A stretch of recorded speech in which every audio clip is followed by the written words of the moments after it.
Ramadan, welcome holy month Ramadan, ahlan Ramadan. ایک آدمی نے کہا نا کہ جھینگا حرام ہے، تو پھر یہ کہا کہ اس طرح حرام نہیں ہے، جس توے میں آپ نے پکایا ہے کڑھائی میں وہ بھی پلید ہے، اس کو پہلے 7 مرتبہ دھو لو اور 8ویں مرتبہ مانجو مٹی یا آگ سے، تب اس میں پکائیں گے اور ہم کھائیں گے، ورنہ یہ جتنا آپ پکائیں گے سب پلید ہوگا۔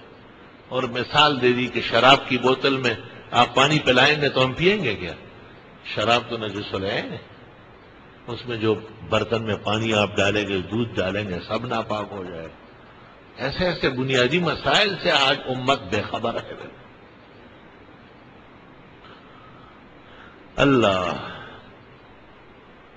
پھر بہت سارے مسائل ہوں گے کہ بھئی ایک دکاندار گوشت بیچتا ہے، دل گردے، اور ساتھ وہ جانوروں کے کپورے بھی پکاتا ہے، اس کو آپ سمجھا دیں کہ حرام قطعی ہے، ہر حلال جانور میں 7 چیزیں۔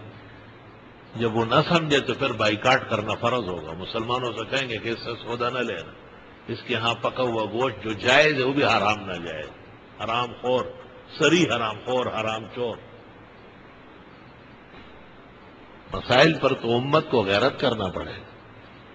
صرف یہ کافی نہیں ہے کہ آپ نے کہہ دیا، بلکہ آپ آگاہ کریں کہ اتنے سری روایت جس میں پوری امت متفق ہے کہ ہر حلال جانور میں 7 چیزیں حرام ہیں، اور ان میں یہ ذکر اور خصیہ یہ سب شامل ہے۔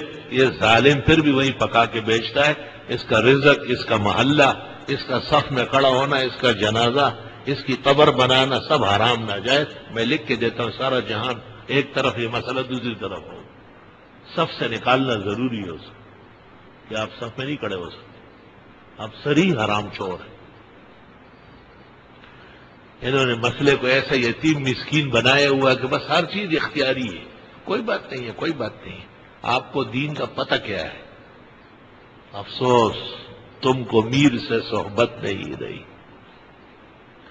قلب میں سوز نہیں، روح میں احساس نہیں، کچھ بھی پیغام محمد کا تمہیں پاس نہیں۔